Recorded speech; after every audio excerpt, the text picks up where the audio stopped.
পটল খেতে ভালো লাগে না? একবার এইভাবে বানিয়ে দেখো, জাস্ট হাত চেটে খাবে। প্রথমেই পটলগুলোকে মা সুন্দর করে তার খোসা ছাড়িয়ে সাইড দুটোকে কেটে নিয়েছে, সাথে ক্যাপসিকাম, পেঁয়াজ আর ধনিয়া পাতাও কেটে নিয়েছে। তারপর পটলের মধ্যে হলুদ আর একটু নুন দিয়ে ভালো করে ম্যারিনেট করে নিয়েছে। আর এখানে একটা টমেটো চুলার মধ্যে বসিয়ে দিয়েছে ওটাকে পোড়ানোর জন্যে। আর পটলগুলোকেও আস্তে আস্তে আমরা ভেজে নেবো। আমি একটু কম ভেজেছিলাম, তোমরা কিন্তু ভালো করে ভাজবে। এখানে পনিরটাকে তারপর গ্রেট করে নিয়েছি। কড়ার মধ্যে শুকনো লঙ্কা আর গোটা গরম মশলা ফোড়ন দিয়ে দিয়েছি, পেঁয়াজ দিয়েছি। তোমরা কিন্তু পেঁয়াজটা স্কিপ করতে পারো যদি নিরামিষ করতে চাও। এখানে দিয়ে দিয়েছি আদা বাটা আর তার সাথে টমেটো বাটা। ভালো করে মশলাটাকে কষিয়ে দিয়ে দেবো ফ্যাটানো টক দই। দেওয়ার পর ভালো করে নেড়ে চেড়ে এর মধ্যে দিয়ে দেবো হলুদ গুঁড়ো, কাশ্মীরি রেড চিলি পাউডার আর দিয়ে দেবো জিরে গুঁড়ো।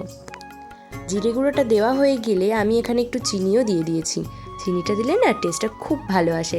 তারপর দিয়ে দেবো এখানে ক্যাপসিকাম দিয়ে তো ভালো করে মশলাটা নেড়ে চেড়ে যে পটলগুলো ভাজা ছিল সেই পটলগুলোও দিয়ে দিয়েছি। পটলটা দেওয়ার পরও ভালো করে কষিয়ে এর মধ্যে দিয়ে দেবো ওই যে পনিরটা গ্রেট করে রেখেছিলাম। পনিরটা এখানে আমার দিদি রান্নাটা করছিল, তাই একটু তোমাদের দিদিকেও দেখিয়ে দিলাম এক ঝলক। আর সত্যি এত গরম, রান্নার কাছে তো জাস্ট থাকাই যাচ্ছে না। আর দেখো বলতে বলতে কিন্তু অনেকটাই হয়ে এসেছে। আমি কিন্তু নেড়ে চেড়ে ঢেকে সুন্দরভাবে কষিয়ে নিয়েছিলাম, বারবার জল দিচ্ছিলাম, লাস্টে ধনিয়া পাতা দিয়ে নিলাম। আর হ্যাঁ, গরম মশলাও দিয়েছিলাম, যেটা আর দেখানো হয়নি। তো কেমন হয়েছে জানিও।